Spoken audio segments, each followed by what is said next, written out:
त्यावेळेस परिस्थिती अशी होती माझी का नाशिक सिटीची जी कॉम्पिटिशन आली पण तिथे एंट्री फी भरायला माझी हे नव्हती, पैसे नव्हते.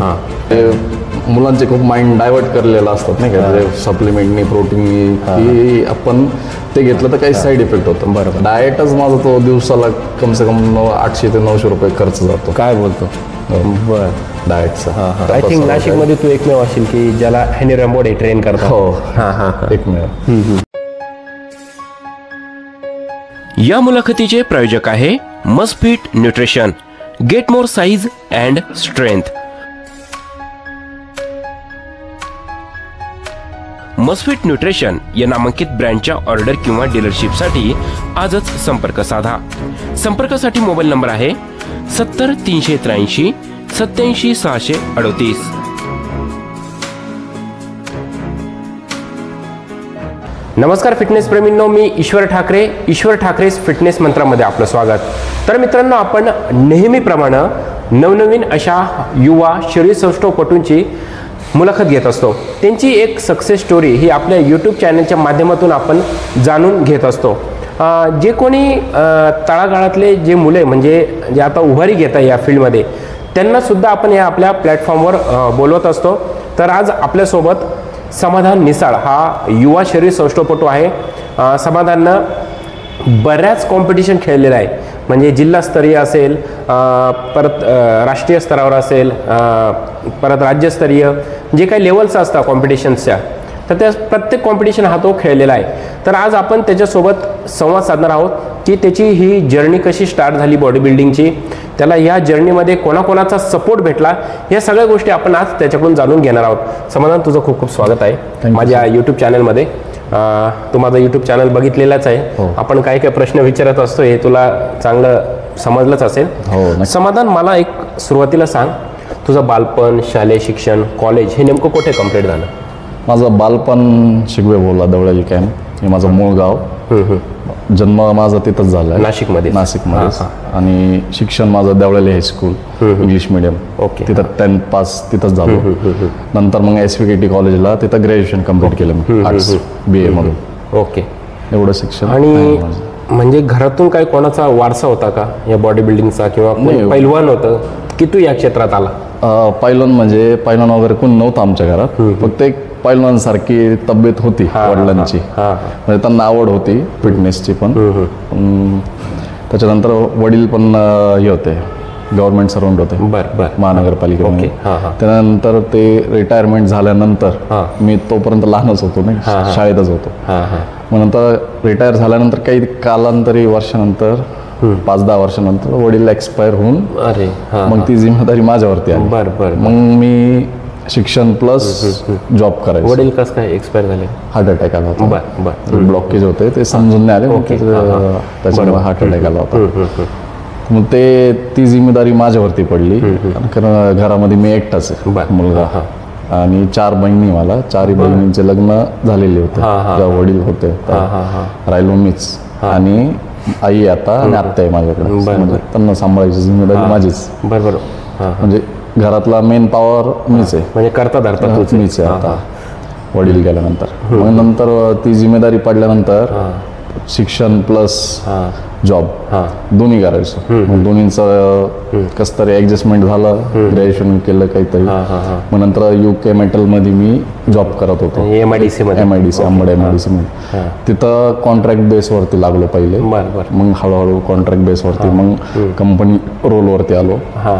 पण समाधान, मला सांग, आता MIDC मध्ये जर म्हटलं तर खूप काम असतं, हार्डवर्क खूप आहे, आणि त्याच्यापेक्षा जास्त हार्डवर्क आपल्या जिम मध्ये असतं. पण तुझं हे दोघांचं तारतम्य कसं जुळून आलं नेमकं? कारण तिकडे पण तुला हार्डवर्क करणं आहे, इकडे पण हार्डवर्क करणं आहे. तिकडे हार्डवर्क करणं आहे का कारण तुला घर चालवायचं आहे, पण इकडे जिम मध्ये सुद्धा तू हार्डवर्क केलं, हे कसं जुळून आलं हे सगळं? ते माझं फ्रेंड्स आहे, एक सचिन गावंडे म्हणून आणि प्रतीक पिल्ले म्हणून.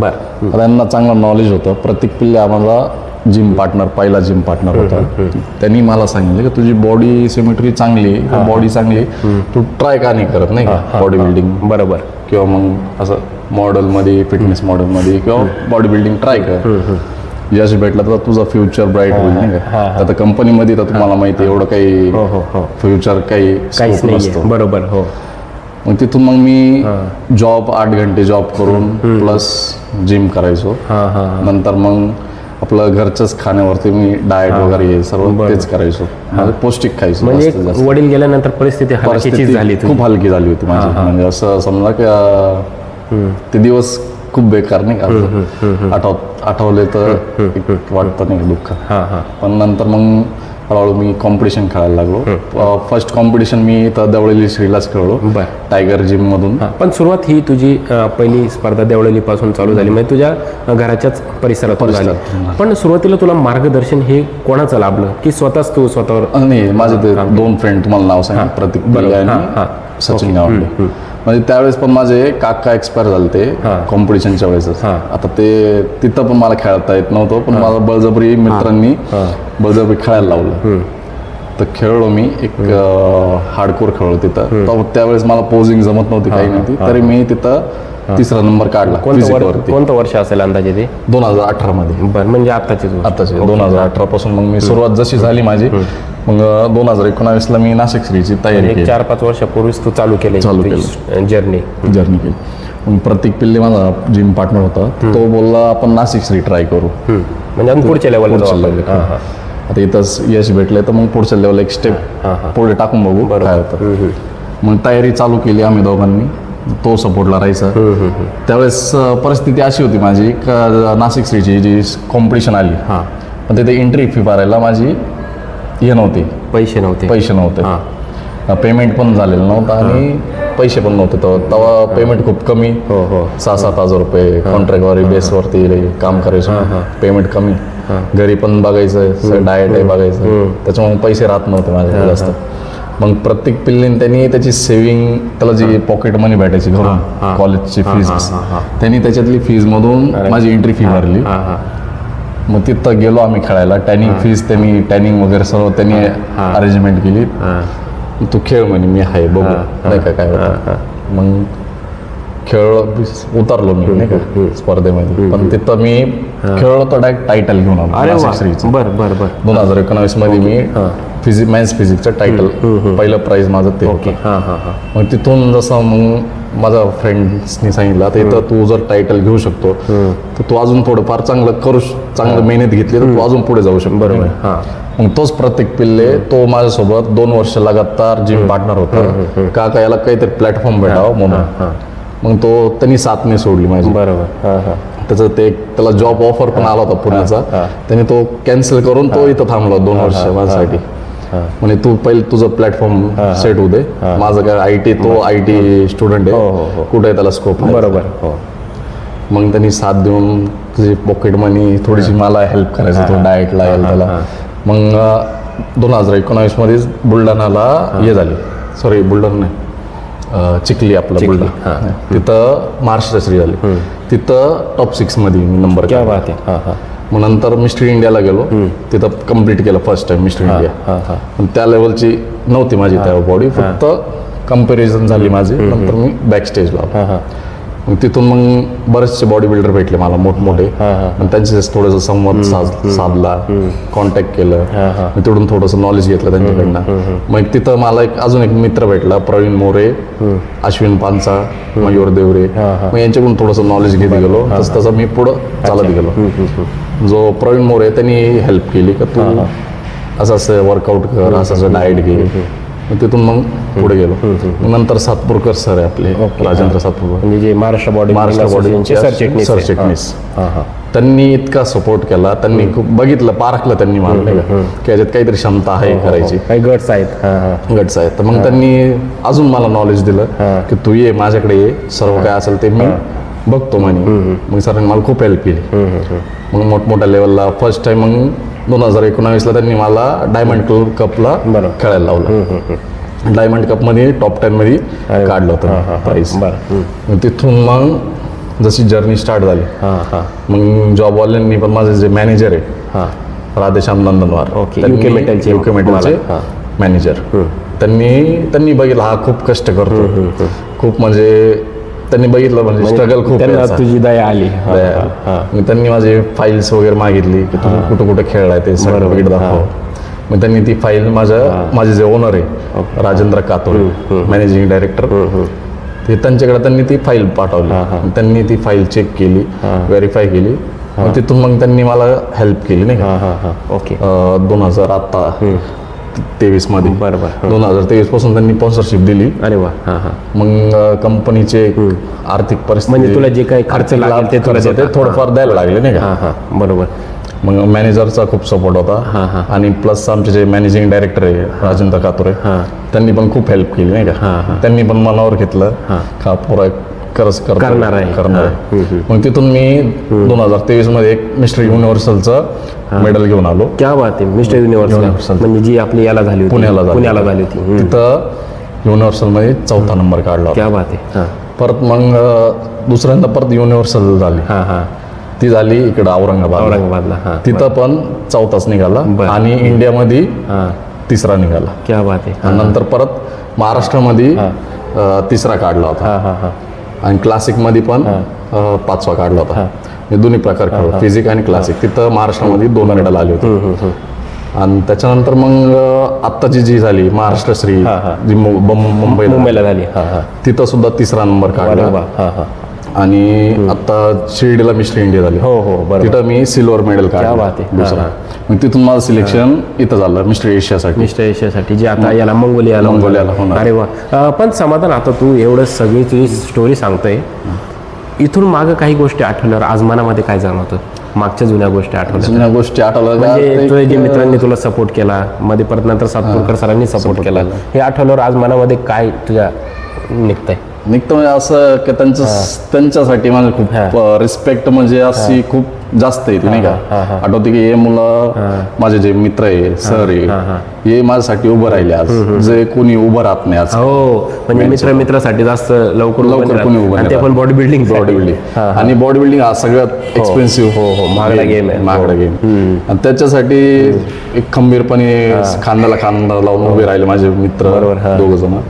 ते परत सरांनी सपोर्ट केला, माझे मॅनेजर आहे त्यांनी सपोर्ट केला, म्हणजे ओनर आहे माझे जी, त्यांनी खूप सपोर्ट केला. आज त्यांच्यामुळे मी आज या लेवलला आहे.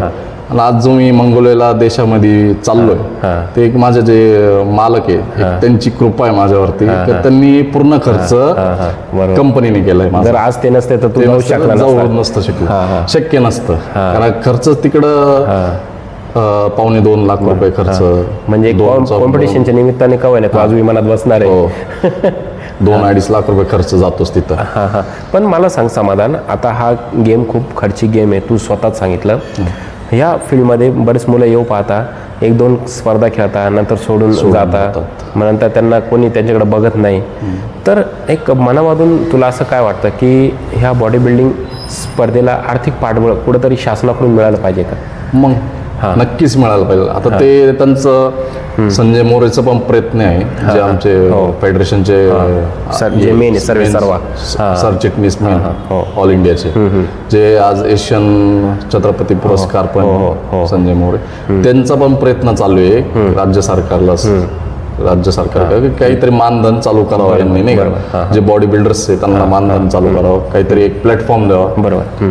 आणि हे फेडरेशन आहे का त्यांना राज्य गव्हर्नमेंट ही जॉब ऑफर करते. बरोबर.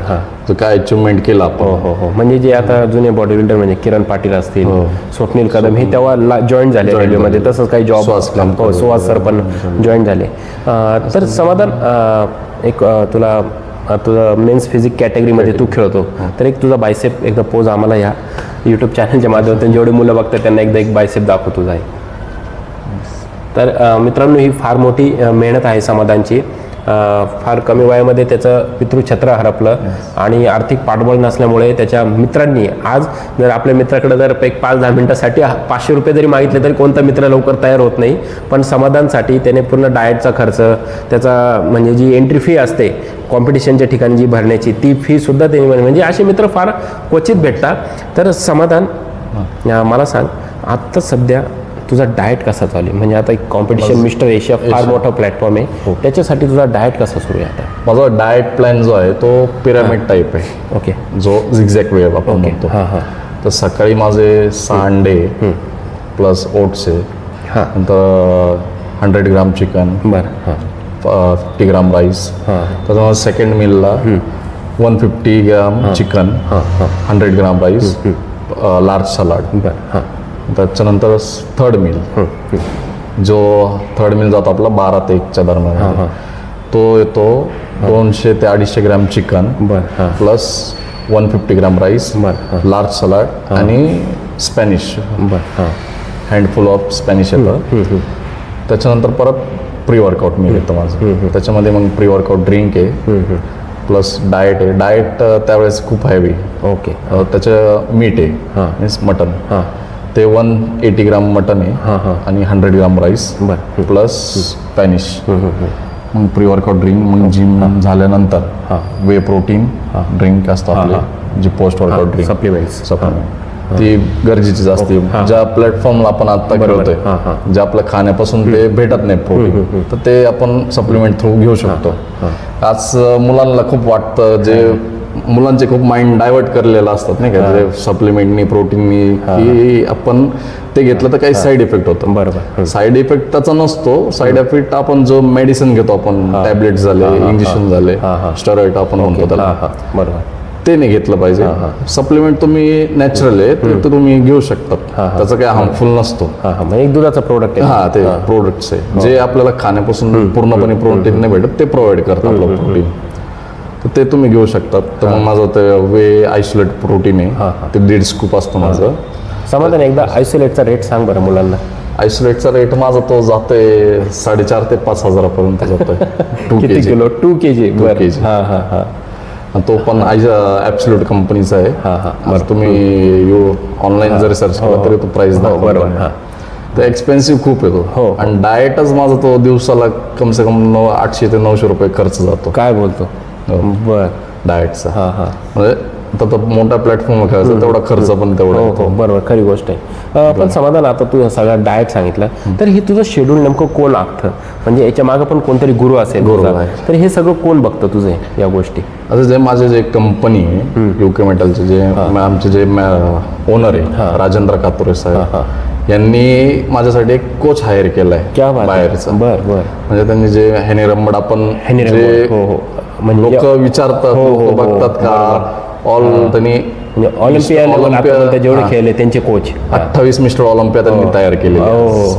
त्यांनी त्यांचे जे टीम मेंबर आहे, त्यांनी मला एक भाग्यश्री पाटील म्हणून नाव आहे, त्यांच्याकडे मला त्यांनी दिलंय नाही त्यांच्या हाताखाली, आपण म्हणतो त्यांची टीम मेंबर ती, त्यांनी मला ते कोच दिले, हे तुमच्याकडे लक्ष देतील, काय अडचण आली तर मग ते त्यांना मेल करून ते विचारतात नाही का. आता माझी जी मिस्टर एशियाची जी तयारी चालू आहे, सर्व डाएट प्लॅन, वर्कआउट प्लॅन, त्यांनी मी ईमेल पाठवून, फोटोज पाठवून सरांनी, हेनी रंबट सरांनी ते पूर्ण शेड्यूल तयार करून हे भाग्यश्री पाटील मला प्रोव्हाइड करतात. ते नॉलेज प्रोव्हाइड करतात. आय थिंक नाशिकमध्ये तू एकमेव असेल की ज्याला हेनी रंबट ट्रेन करतात. हो, एकमेव. ते पॉसिबल आहे ते माझ्या कंपनीमुळे, ते आमचे जे राजेंद्र कातुरे सर आहेत त्यांच्यामुळं, आणि जे आपले सातपूरकर सर आहे त्यांच्यामुळं, त्यांनी पण खूप सपोर्ट केला आहे. म्हणजे त्यांनी पण एक रिक्वेस्ट केली होती का बॉडी बिल्डर हा जो आहे तो एक प्लॅटफॉर्म चांगला भेटेल, चांगला तुम्हाला अचिव्हमेंट काहीतरी देईल तो तुम्हाला. बरोबर. म्हणजे त्याचे प्रोग्रेस चांगली आहे, तर तुम्ही डोळे झाकून स्पॉन्सर करा, तुम्हाला हे नाही करता बॅकवर्ड नाही जाणार. कारण आज बॉडी बिल्डिंग म्हटलं तर असे स्पॉन्सर कधी भेटत नाही लवकर नाही भेटत, आणि भेटलंच तर मग कधी कधी तेच लेफ्ट होऊन जातं त्याच्यातून, की बाबा याचा खर्च खूप होतोय, आता बस झालं, इथं आपण स्टॉप करून घेऊ. मग शेवटी तो बॉडी बिल्डर बनतच नाही शेवटपर्यंत. तो कोणती मोठी कॉम्पिटिशन पण खेळू शकत नाही. तर समाधान, आता तू फर्स्ट टाइम आता फॉरेनला जाणार असतो कदाचित, असं मला वाटतं. तर एक मनामध्ये किती आनंद आहे.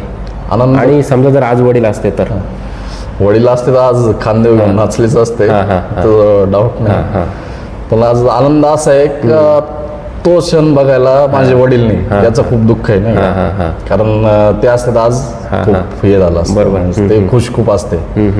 पण एक माझी मम्मी आहे, ती खूप आनंदात आहे का माझा मुलगानी काहीतरी नाव कमवलंय माझं, आई वडिलांचं काहीतरी कमवतो, की दुसऱ्या देशात खेळायला जाणार आहे फर्स्ट टाइम. आणि नाशिक मधून पहिला मेन्स फिजिक मधून कॅटेगरी मधून मी पहिला मुलगा आहे जो सिलेक्ट झालोय मिस्टर एशियासाठी. मग त्याचा एक आनंद वेगळा आहे माझा. तर सरांनी पण एक इन्स्पायर केलंय, तू एवढा पण भावनिक नको होऊन जाऊ चाललंय म्हणून, तर तयारीकडे पण लक्ष राहू दे. तर तिथं काहीतरी आपल्याला अचिव्हमेंट आणायची.